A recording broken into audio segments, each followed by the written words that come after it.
सम्मानित मंच, उपस्थित भाइयों बहनों, बच्चों व नौजवान साथियों, पिछले एक साल जो आंदोलन चला दिल्ली में तो क्या हरियाणा के बॉर्डरों पे, दिल्ली के बॉर्डर पे चला आंदोलन, तो हरियाणा में ही था।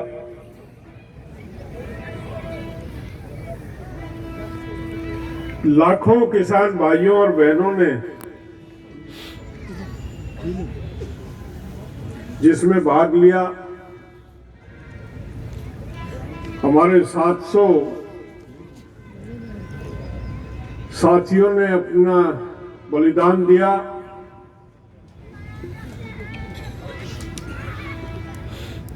उसके बाद कोई भी आंदोलन एक युद्ध के समान होता,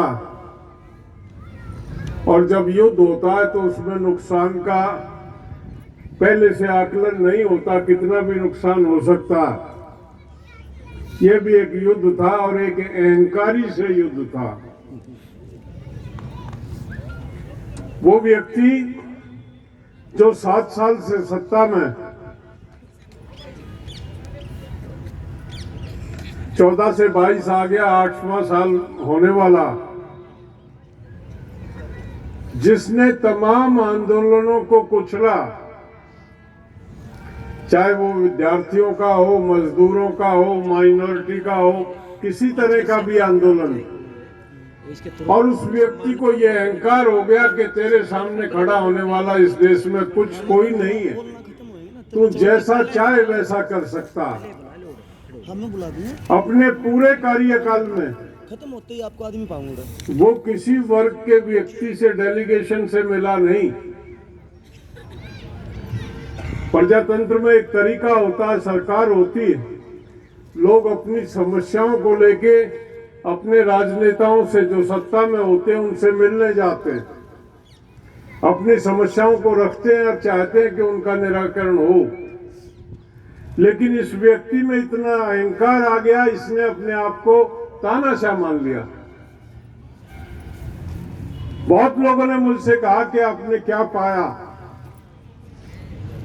मैंने कहा, एक आजादी इस देश को 47 में मिली थी, दूसरी आजादी 2021 में मिली है। एक तानाशाह के चुंगल में जाने से देश को बचाया किसानों ने। इस देश में दोबारा प्रजातंत्र को स्थापित किया किसानों ने। अगर ये किसान का आंदोलन नहीं चलता तो व्यक्ति वो तानाशाही की तरफ बढ़ रहा था। वो अगला जो स्टेप था, ये कयास लगाए जाने लगे थे कि ये डेमोक्रेसी, ये पार्लियामेंट्री सिस्टम को खत्म करके प्रेसिडेंशियल रूल की तरफ वो जा रहा है देश को लेके। ये कयास लग रहे थे देश में। तो ये प्राप्ति है इस आंदोलन की कि इस देश को दोबारा से डेमोक्रेसी लौटा के दी है इस आंदोलन में। कानून तो क्या थे? कानून तो अभी हवा में थे, इसने बनाए थे, ये लागू नहीं कर पाया था, इसने वापस ले लिए। उनका दुष्प्रभाव तो कोई हम पे नहीं पड़ा था अभी, लेकिन हमको ये पता था कि इस मौके पे अगर इसको नहीं घेरा गया तो फिर बड़ा मुश्किल होगा। और उसको भी ये पता था, जोर आजमाइश इसलिए हो रही थी, उसको भी ये पता था कि किसान अगर हार जाता है तो इस देश में मेरा सामना करने वाला कोई नहीं होगा। नप गई थी, एकदम से खिंच गई थी, आपस में एक दूसरे के सामने खड़े हुए थे, तरह तरह के षड्यंत्र किए, आपको सबको पता। आंदोलन को कैसे बदनाम किया जाए, आंदोलन को कैसे कमजोर किया जाए, ओछी से ओछी हरकत, जो घटिया श्रेणी का आदमी कोई निर्णय ले सकता, वो भारत सरकार ने किसानों के साथ लिया। वहां पे मैं 26 तारीख में था और एक मोर्चे को संभाल रहा था मैं। जब एक जत्था आया 26 तारीख को, और जिसने दिल्ली की तरफ बढ़ने का प्रयास किया तो पुलिस ने उसको रास्ता दे दिया। मैं रास्ता रोक के खड़ा हो गया। 1.5 घंटे मैंने रास्ता रोका उनका, लेकिन वो लड़के हमारे नहीं थे। आंदोलन के लड़के शर्म करते हैं, जो हमारे साथ जुड़े हैं वो लिहाज करते हैं, जैसे कहो वैसे करते हैं। लेकिन उनको लाया गया था नए ट्रैक्टर खरीद के, नए ट्रैक्टर दिए गए थे उनको कि ये ट्रैक्टर लेके तुमको दिल्ली के अंदर घुसना। हमने बहुत आंदोलन किए, बहुत लंबा आंदोलन का अनुभव 1978 से लेके अब तक लगातार हम आंदोलनों में रहे। ऐसा हमने नहीं देखा कि पुलिस साइड में खड़ी हो जाए, ना वाटर कैनन, ना टीयर गैस, ना बैरिकेडिंग। एक पुलिस का बड़ा अधिकारी मेरे पास आके कहने लगा, आप क्यों रोके खड़े हो उनको? मैंने कहा तेरा कहना भी मैं समझ रहा हूं, सरकार की मंशा भी मैं समझ रहा हूं, हमारा आंदोलन खराब हो जाएगा। हमने जो सोच के ये ट्रैक्टर मार्च रखा था, सरकार ने उसमें भी ओछी राजनीति की है और उसको बिगाड़ने के लिए षड्यंत्र है। मैं हटा तो ये बिगड़ेगा, कहना कोई आपके ऊपर चढ़ा देगा। हालात वहां इतने बिगड़े, 1.5 घंटे के बाद मुझे भी हटना पड़ा उस रोड से और वो बच्चे गए वहां। मैं ये इसलिए बता रहा हूं कि मैं उसमें था सारे एपिसोड में। वो एक षड्यंत्र था। उस षड्यंत्र के बाद एक मायूसी आंदोलन में आई और उस मायूसी में 28 तारीख को एक मीटिंग थी हमारी संयुक्त मोर्चे की। बॉर्डर पे निराशा थी, हताश थे हमारे भाई। एक माहौल इस तरह का बनाया गया था। मैंने डिसाइड किया कि तू जल्दी चल, मोर्चा आज खतरे में, और यहां तेरा मतलब यहां रह के तू सिंगू से इसे नहीं संभाल सकता। मैं वहां से गाजीपुर गया। जब मैं वहां गया तो सन्नाटा था। मैंने कहा राकेश को लाओ बुला के काम पे। बीजेपी के एमएलए और कुछ बदमाश आके वहां नारे लगा रहे थे और टेंशन थी। दुनिया भर की पुलिस के कई हजार कर्मचारियों ने चारों तरफ से उसको घेर रखा था। हमने मैं मंच पे चढ़ा, हमने माइक शुरू करके और हमने कहा कि जिसके मां ने दूध पिया वो हाथ लगा के देख ले, यहां से नहीं लेंगे, जिंदे नहीं जाएंगे हम यहां से। ये गीदड़ भभकी नहीं चलेंगी, जिसको जो करना है वो देख ले। आपने देखा होगा वीडियो में राकेश आ गया उसके बाद, और राकेश के आने के बाद जिस तरह का माहौल बना 28 तारीख को हमने गाजीपुर में, क्योंकि उससे पहले हमारे साथी सिंगू से उसे चला रहे थे और हम मदद में थे। हमने कहा राकेश टाइम आ गया, आगे आना पड़ेगा, इसमें मदद वाली चलेगी नहीं। और जो हमसे बन पड़ा वहां से हमने शुरू किया। उसमें ये केपी बैठे हैं यहाँ पे। 29 तारीख को हमारे दिल्ली देहात के कुछ बच्चों को लेके और पत्थर फेंकवाए जाके लोगों पे। एसएचओ ने बीट कांस्टेबल को भेजा, गांवों से लड़के बुलाए और ये कहा कि आंदोलन में जो बैठे हैं उन पे पत्थर मारोगे। आगे पत्थर फेंकने वाले और पीछे पुलिस। वहां हम सिंगू बैठे थे। हमने वहीं से फोन मिला के सरकार के एक बड़े, नाम लूंगा तो रोएंगे ये, एक बड़े इनके नेता को ये कहा कि गलत फहमी में हो, जितना छेड़ोगे उतना हम चिंगरेंगे, जितना खून देखेंगे उतना उग्र होगा ये आंदोलन, तुमने इस इलाके के तासीर को नहीं समझा। खून से तो ये कौम गर्म होती। तुमने कहला नहीं, मैंने कहा मैं एक एक लड़के को जानता हूं, मैं दिल्ली का रहने वाला हूं और जो किस किस गांव का कौन था मैं उसके बाप का नाम बता दूंगा सबका। तुम्हारे सामने परेड करा दूंगा उनकी वीडियो, तमाम बीजेपी के पदाधिकारी। आज तो कर दी और इसके बाद अगर ये हरकत कर दी तो आमने सामने की होगी। 29 तारीख के बाद वहां कोई गया नहीं दोबारा, क्योंकि हमने उस तरह की तैयारी अपनी कर दी थी मोर्चे पे। तो मैं ये इसलिए बता रहा हूं कि जितना घटिया सतर पे, मतलब पुलिस के एसएचओ को बीट कांस्टेबल के माध्यम से लोगों को बुला के और क्रांतिकारियों पे धरने स्थल पे पत्थर फेंकवा रहे, इससे नीचे क्या गिरेगी सरकार। बहुत ही मतलब गिरे हुए लोगों का जो चरित्र होता है वो इस दिल्ली में बैठे हुए लोगों का चरित्र है। लेकिन आप लोगों की ताकत थी, आप लोगों का सहयोग था। मैंने 24 अप्रैल की 24 को बुलाया। मैंने कहा भाई ये तो इधर गांव दूसरे हैं, उनका टेम्परामेंट अलग है, इस साइड में अलग पड़ता है, तुम आओ। और 24 ने अपने आदमी पीछे भी लगाए और आगे भी लगाए। और हमने पंजाब वालों को कहा कि दोनों साइड में हम बैठे हैं, हम देखते हैं तुमको कौन हाथ लगाएगा, डरने की आवश्यकता नहीं है। आंदोलन में बहुत बाधाएं आई, बहुत तरह की लड़ाइयां, आंदोलन बहुत तरह के वो देखने पड़े। लेकिन आप लोगों ने जो हौसला, जो हिम्मत, जो सहयोग दिया, उसका नतीजा ये है कि देश में नहीं दुनिया में इस आंदोलन को सदियों तक याद किया जाएगा।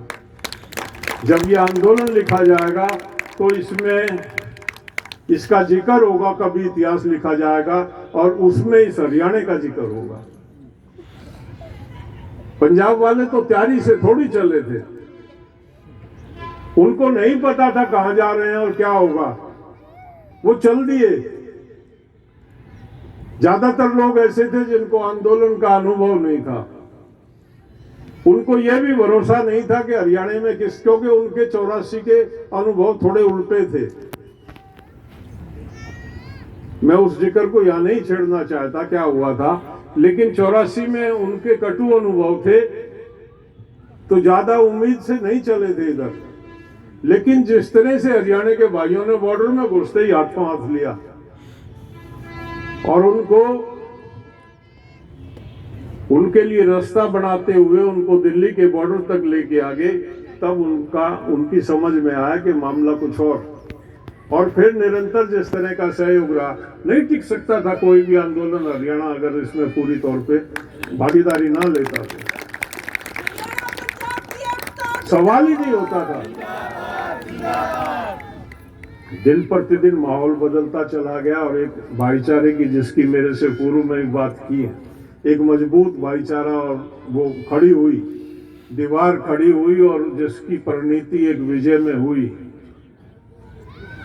अनेक दफे हमने कहा, वो कहते हैं किसान देश का अन्नदाता, बहुत सस्ते में निपटाते हैं कि किसान देश का अन्नदाता। किसान देश का अन्नदाता है निश्चित, लेकिन किसान इस देश का सुरक्षा दाता भी है। किसानों के ही बच्चे देश के चारों तरफ बॉर्डरों पे दिन और रात पहरा देते हैं, जिसकी वजह से 135 करोड़ का मुल्क चैन की नींद सोता है। किसानों के ही बेटे और भाई हैं वो, किसानों के बच्चे। किसान देश का आंतरिक सुरक्षा दाता। इन चोर, उचक्के, बदमाश, लफंगों से जो बचाते हैं वे पुलिस और पैरामिलिट्री फोर्स में भी किसानों के बच्चे हैं। किसान इस बचता क्या, देश का पेट भरते हैं, देश की बाहरी सुरक्षा करते हैं, देश की आंतरिक सुरक्षा करते हैं। और मजदूर कौन? जो जमीन की जोत घट जाने की वजह से जिनका गांव में गुजर बसर नहीं होता है, वो आके शहरों में इंडस्ट्री में नौकरी करते हैं, वो भी किसानों के बच्चे। उनको कैसे अलग किया जा सकता? ये तो बड़े चतुर जो लोग, जो पॉलिटिशियंस हैं, जो वर्ग विभाजन करके वोट को बांट के पिछले 70 साल से सवारी कर रहे थे, उनको जवाब देने का वक्त आया है कि कमेरे और लुटेरे की लड़ाई है। जाति और धर्म जो है वो आस्था के लिए, धर्म एक आस्था है, कोई किसी में रख सकता है, और जाति एक कबीलाई हमारी जो समाज की संरचना है, उसमें हमने अपने सामाजिक चाल रहन सहन चाल चलन और खान पान के लिए, ब्याह शादी के लिए सुविधाजनक रहते, इसलिए जाति की रचना हुई। बाकी वर्ग तो दो ही है, लुटेरा और कमेरा। लेकिन समझे नहीं, हमको ये जब भी चुनाव आता उस बात को बल देते हैं, उसको उखाड़ते हैं उस बात को, और जातियों को हमने सामने करा देते हैं। मैं चौधरी चरण सिंह के साथ काम करने का मुझे मौका मिला, पढ़ता था, जब पढ़ता था दिल्ली में रहता था, उनका दिल्ली में उस टाइम पे आना था, और एक हम जैसे बहुत हजारों नौजवान जो है उसमें जुड़ गए थे, उसमें आगे थे उसमें, तो उनसे सीखा हमने। वो कहते थे कि कमेरे लुटेरे की लड़ाई को इन लोगों ने जाति और धर्म में बांट रखा। जिस दिन किसान किसान बन के वोट देगा, उस दिन देश में किसान की समस्या नहीं रहेगी। किसान किसान बन के वोट नहीं देता, 5 साल किसान रहता, सबकी तकलीफें एक हैं, सब रोते हैं, भाव नहीं मिलता, महंगाई है, बाजार ठीक नहीं है, मंडी ठीक नहीं है, सब किसान रहते हैं। लेकिन वोट आती है, अहीर, गुजर, राजपूत, कुमार, नाई, तेली, खाती, कुमार, इस तरह की तमाम जातियों में बिखर जाते हैं, एक दूसरे के आमने सामने खड़ा होके वोट करते हैं। उसी का लाभ ये चतुर और चालाक बेईमान नेता उठा के सत्ता बनाते हैं, और फिर 5 साल हमारी पिटाई करते हैं, अपनी गलती से पिटते हैं। ये हो रहा है हमारे साथ। इस लड़ाई में पहली दफे ऐसा हुआ कि किसान और मजदूर इकट्ठा आया। किसान और मजदूर ने ये समझा, देखिए गांव हमारी एक इकाई, हम एक दूसरे के पूरक, किस बिरादरी के बिना काम चलता है किसान का? खाती बिना चल जाएगा, लोहार बिना चल जाएगा, कुम्हार बिना चल जाएगा, नाई के बिना चल जाएगा, सुथार के बिना चल जाए, सब चाहिए। एक यूनिट है गांव, एक दूसरे के हम पूरक है। जो हम खेती करते हैं उसमें खाती का भी उतना ही योगदान है, कुम्हार का है, लोहार का है। जो भी गांव के जो दीगर कौम है, जो काश्तकार के साथ जो जुड़े दस्तकार हैं, उनसे ही खेती चलती है, उनसे ही सारा कुछ होता। लेकिन आपस में खींच दिया हमको, जातियों में विभाजित कर दिया। एक दूसरे के बिना, ना मजदूर का काम किसान के बिना, ना किसान का काम मजदूर के बिना, हम एक दूसरे के पूरक हैं और फिर एक दूसरे से लड़ते हैं। किसान अगर संपन्न होता है तो 2 पैसे की दाढ़ी मजदूर को भी ज्यादा मिलती है, और किसान खुद गुर्बत में है तो मजदूर कहां से उम्मीद करेगा? जिन जिन प्रदेशों में किसानों की हालत अच्छी है वहां मजदूरी ज्यादा। आप देश में सर्वे कर लें, जिन राज्यों में किसान की हालत खराब है वहां मजदूर की मजदूरी बहुत कम है। आज भी मजदूरी 100 रुपए बहुत प्रदेशों में, क्योंकि वहां किसान के पास ही नहीं है देने के लिए। तो संपन्नता किसान के घर में आती है तो मजदूर के घर में भी आती है। मैं चौधरी चरण सिंह कहते थे, किसी वो बोलते थे तो अपने भाषण में कहते थे, किसी इलाके में जाओ, बस से उतरो कस्बे में, कस्बे की दुकान देखो, लाला की दुकान अगर साफ सुथरी है, शोकेस में अगर सामान रखा, लाला अच्छे कपड़े पहन के बैठा हुआ, तो मान लो कि इलाके में संपन्नता है। और लाला मैली धोती और कनस्तर के वो जो रखते थे कटे हुए कनस्तर, उनमें सौदा रख के बैठा है तो इलाके का खसका निकल रहा है, कुछ नहीं है। इलाके में घूमने की जरूरत नहीं है, बाजार को देख के अंदाजा लगा सकते हो। बताते थे ये वो, उनका बताने का आशय ये था कि बाजार की संपन्नता भी किसान की संपन्नता पे ही निर्भर करती है। अगर इलाका संपन्न है तो बाजार अच्छा होगा, लाला भी संपन्न होगा। तो वो इन लालाओं को कहते थे कि तुम एक दूसरे से जुड़े हुए हो, ये संपन्न होगा तो तुम संपन्न होगे, एक दूसरे का सहयोग करो, एक दूसरे से ठगी और लूट की प्रवृत्ति को छोड़ो। वो तमाम बातें हमने सीखी, उनसे बताते थे, वो आचरण में, मतलब अगर उन बातों को ले लें तो दिक्कत नहीं। लेकिन दिक्कत क्या हुई, हम सबसे बड़े नेता देश में चौधरी छोटूराम को, और चौधरी छोटूराम के बाद चरण सिंह जी को मानते हैं, जिनको किसानों के प्रति इंटेलेक्चुअल, पढ़े लिखे और जिनके बताए हुए मार्ग पे चलने का प्रयास करते हैं। चौधरी छोटूराम ने एक बात बताई, मैंने बचपन से ही, मैं इतना बड़ा हो गया, मैंने कोई नेता हरियाणा में, दिल्ली देहात में, पंजाब में ऐसा नहीं सुना बोला चौधरी छोटूराम कहते थे दुश्मन पहचान ले और बोलना सीख ले। हर आदमी अपने भाषण में उसको मेंशन करता, ना तो वो नेता सीखा उस बात को और ना आप लोगों ने सीखी वो बात। कोई बेकालो। हम चौधरी चरण सिंह के साथ थे, चौधरी देवीलाल भी हमारे उसी में थे। मैं पॉलिटिकल तो देवीलाल जी के साथ नहीं रहा, वहीं रहा उनके साथ। तो बैठ जाते थे, चौधरी देवीलाल कहते थे, बोला भाई अपने वालों को समझाना मुश्किल है, बहकाना आसान है। अगर समझाने का प्रयास करोगे तो सारा दिमाग खराब कर देंगे, बहका लो, दर्द दे काबू आ जाए। तो ये प्रवृत्ति आज भी मैं वही देखता हूं। यहाँ बहुत ऐसे लोग आते हैं जो किसी स्लोगन के साथ आके घुस जाते हैं और आप उसके पीछे लग जाते हो, कुछ नहीं देखते, फिर आगा पीछा कुछ नहीं देखते। बहकाने वाला चाहिए। इस मोदी ने क्या किया, क्या किया इस मोदी ने, बताओ। इसका एक काम तो बता दो ना, सिवाय बहकाने के कुछ किया। ये बोला ये नहीं रहेगा तो हिंदू नहीं रहेंगे। जब औरंगजेब था तो ये मोदी बचा रहा था हमको। हमारे बुजुर्ग थे जिन्होंने औरंगजेब को नाथ गाल दी थी। वो गोखला था जिसने औरंगजेब की फौज को पीटा था, जिसने जम के लड़ा था। वो इतिहास हमारा ही है।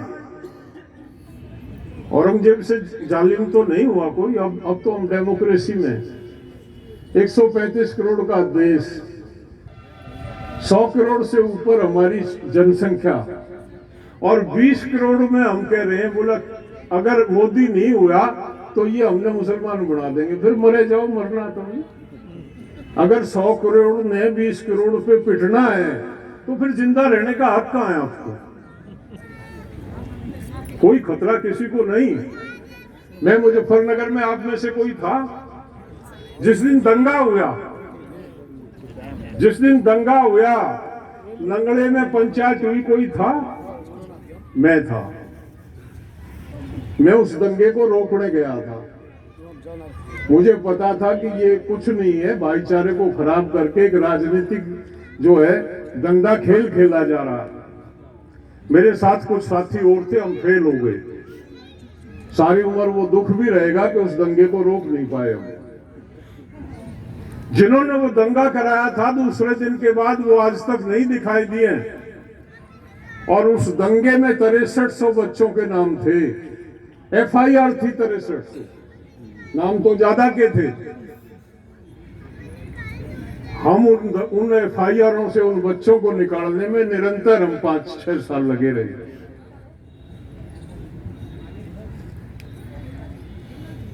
कर गए, करने वाले चले गए राजनीतिक लाभ लेके। मैंने एक दिन एक बड़े मंत्री को कहा, चौधरी वीरेंद्र की कोठी पे थे, मैंने कहा सत्ता में हमारी वजह से आए। मुजफ्फरनगर दंगे से तुमको 100 सीट मिली एक्स्ट्रा, आज जो तुम दिल्ली में बैठे हो वो हमारी वजह से आए। और तुम इतनी निर्लज्जता से, रोहतक में तुमने छाती में गोलियां मरवाई हैं। पैरों में गोलियां दुनिया मारती है। उत्तर प्रदेश में पिछले 5 साल में 4000 बदमाशों के गोली मारी, छाती में एक को भी नहीं मारी, पैरों में मारी, एक को भी छाती में नहीं मारी। हमारे बच्चों को कोई पैर में किसी को गोली नहीं थी, छाती में मारी, गलती से नहीं लगी, मरवाई गई थी, राजनीति की गई थी।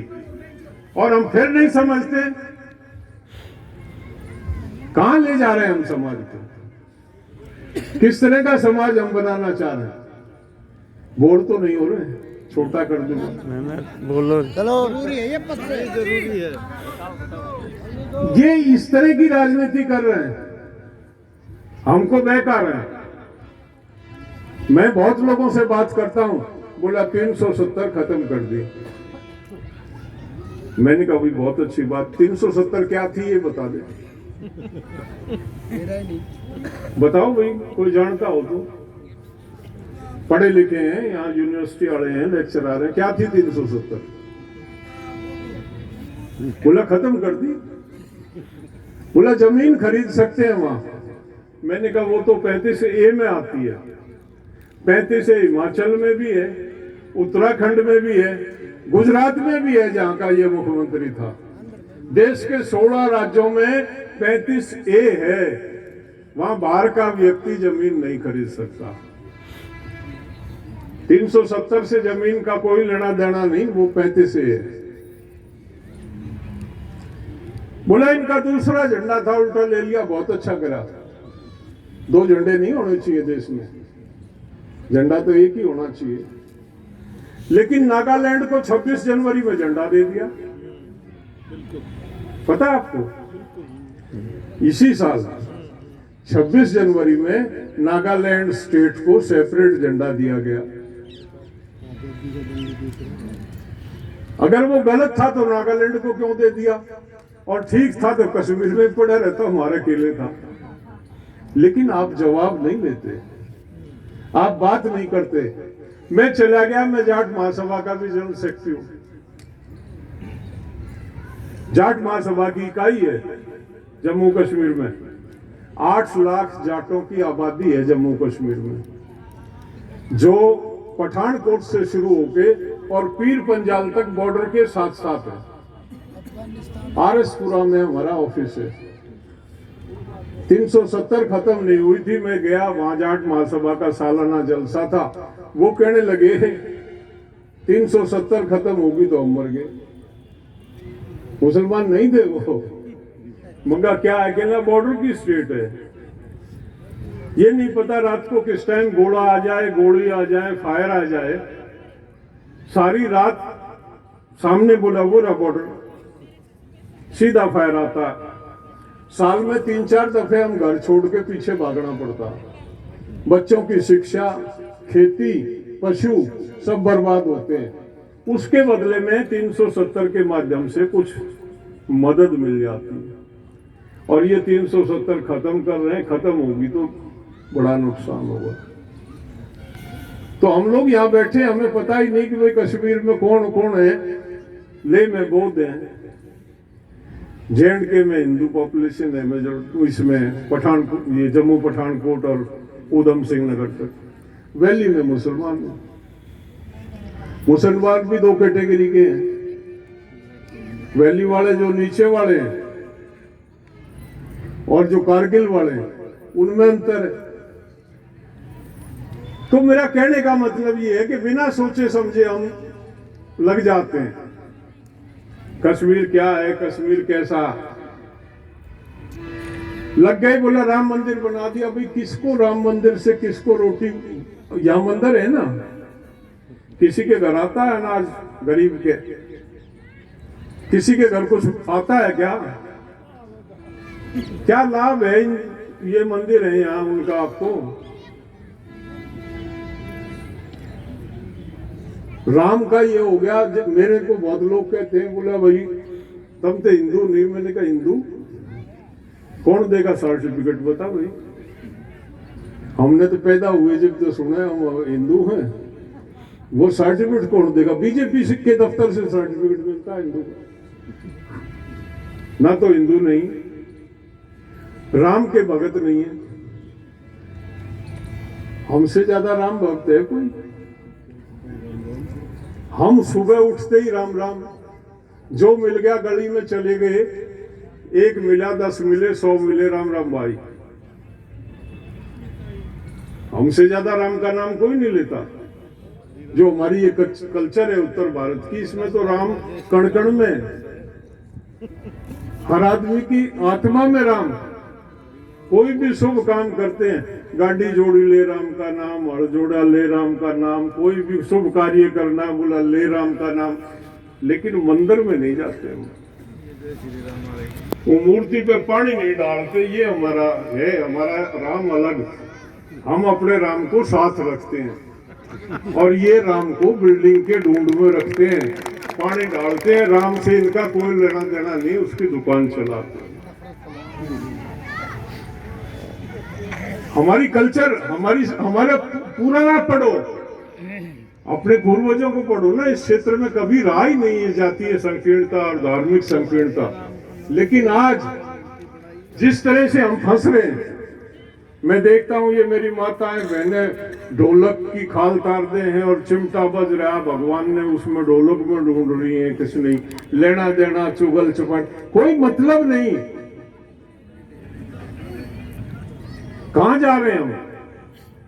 दो राम है। एक वाल्मीकि का राम है जो उसके समकालीन थे।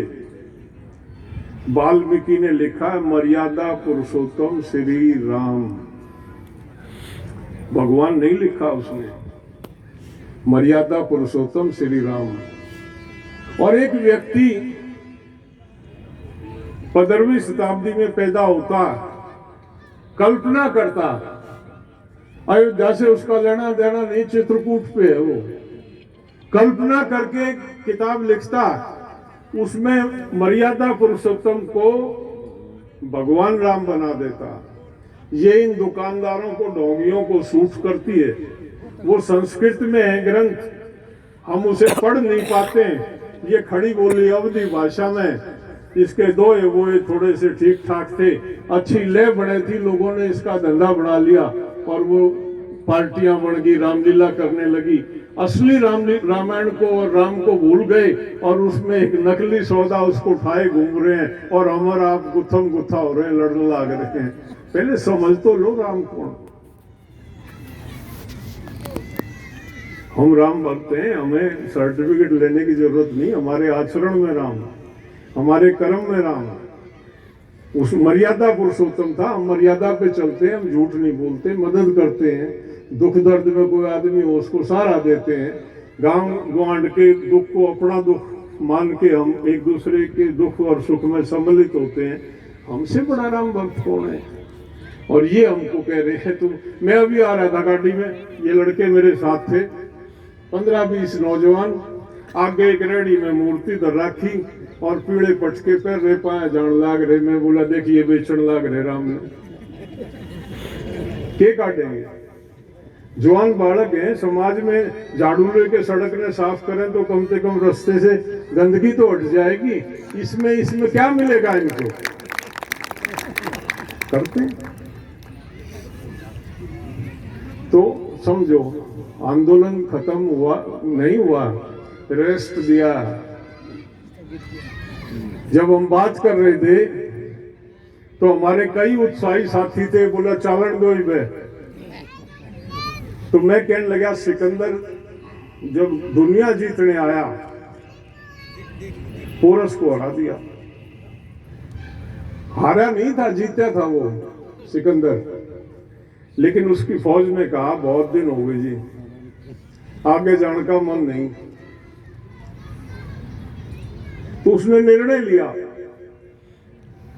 शाना आदमी था, कि फौज थकी हुई फौज से युद्ध नहीं लड़ा जा सकता। फौज थक गई, रेस्ट चाहती है, और उसने वापस जाने का निर्णय ले लिया। हमको भी साल भर से ऊपर हो गया लोगों को घर छोड़े, और बहुत से लोगों को हमने घूम घूम के सर्वे किया, वो रेस्ट चाहते हैं। उस बात को देखते हुए हमने कहा आंदोलन खत्म नहीं कर रहे हैं, रेस्ट दे रहे हैं, लड़ाई खत्म नहीं हुई है। एमएसपी की बोले, मुझसे कई पत्रकारों ने कहा एमएसपी पे कमेटी बना दी। मैंने कहा आई बात है, हम भी अपना जो है इससे मुंह बचा के निकलेंगे, बाकी ये मिला कुछ नहीं है। ये मिला कुछ नहीं है। कमेटी तो नरेंद्र मोदी ने के अध्यक्षता में 2011 में बनी थी एमएसपी को लेके।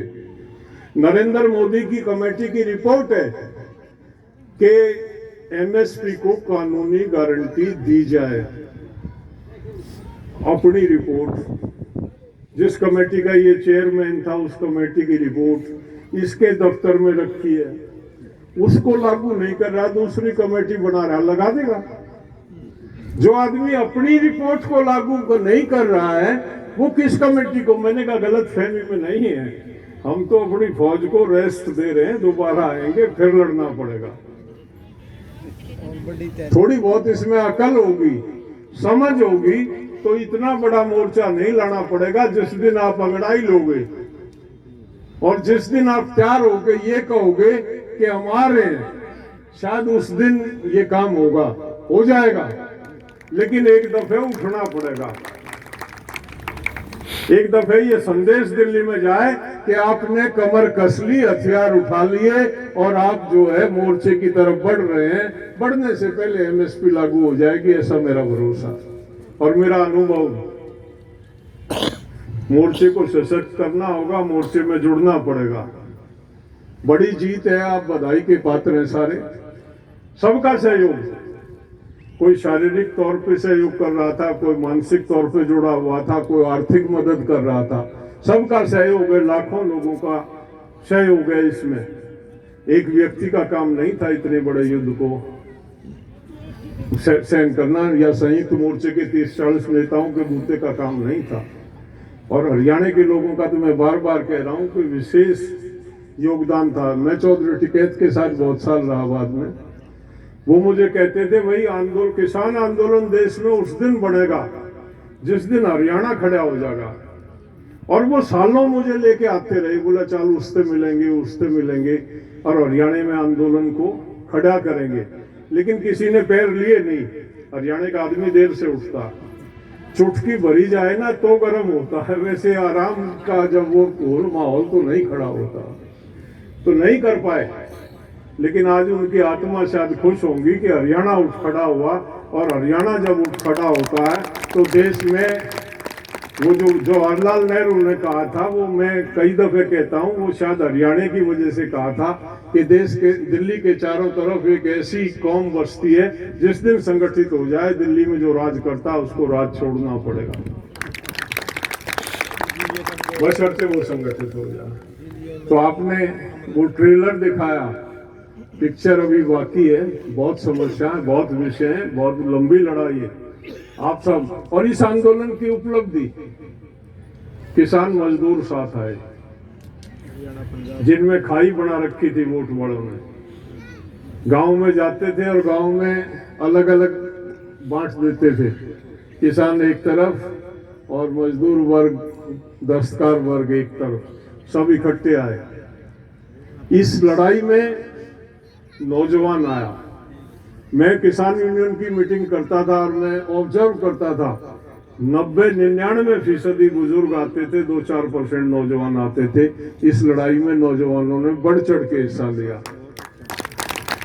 और जो हम बहुत बड़ी महसूस करते थे, मैंने 50-50 हजार की मीटिंग की यूनियन की, एक भी महिला नहीं आती थी, एक भी महिला। मैं जाट महासभा की मीटिंगों में भी कहता था कि महिला जब तक जागरूक नहीं होंगी तब तक समाज में चेतना नहीं आएगी। परिवार की जो जनरेशन, हमारी आने वाली जो जनरेशन होती है, उसकी पहली शिक्षक महिला होती है। 8 साल तक बच्चे का 80% से ज्यादा दिमाग मैच्योर हो चुका होता है, भर जाता है। उसमें अच्छा भर दो, कूड़ा भर दो, जैसा भरो वो पूरा हो जाता है। 20% जगह बचती है, ज्यादा गुंजाइश रहती नहीं। और 15 साल के बाद वो रिसीव नहीं करता, फिर वो ये मान लेता मैं सब जानूं। तो वो जो 8 साल हैं वो बड़े महत्वपूर्ण हैं पहले। और जो माँ के माध्यम से ही जो भरा जाता, अगर हम अपनी महिलाओं को घर से नहीं निकाल के उनको ट्रेंड नहीं करेंगे तो अच्छे समाज का निर्माण हो ही नहीं सकता, कभी कचरा ही रहेगा। इसमें महिलाएं निकली, 50-50 हजार तक की हाजिरी महिलाओं की हुई मोर्चों पे, जो अपने आप में देश की नहीं दुनिया की मिसाल। इतनी महिलाएं कहीं भी इकट्ठा नहीं होती हैं, एक जगह नहीं होती हैं, तो ये इस आंदोलन की उपलब्धि है, ये इस समाज की जागरूकता, ये इस समाज की एक भविष्य की उम्मीद है कि आने वाले समय में एक बड़ी लड़ाई का रूप हम दे सकेंगे। आप लोगों ने मुझे सुना, बहुत समय दिया, आपका मैंने बहुत समय लिया, बहुत बातें मैंने हटके भी कही विषय से, लेकिन मुझे जब मौका मिलता है तो मैं प्रयास करता हूं कि जो मेरे दिमाग में है उसको आपके में डाल दूं, शायद वो बात आगे फैल जाए। तो उन्हें आपको बधाई देते हुए, आपके सहयोग के लिए आपका आभार व्यक्त करते हुए, उन 750 जवानों को नमन करते हुए, एक शहीद के पिता आए हैं, एक बहन आई है जिनके पति शहीद हुए हैं, उनको उनके चरणों में अपना नमन करते हुए मैं आपसे विदा लेता हूं। जय मजदूर किसान। युद्धवीर जी से हम अपील करेंगे कि अभी उनको विदा नहीं कर सकते हम, क्योंकि हमारे यहाँ पे जो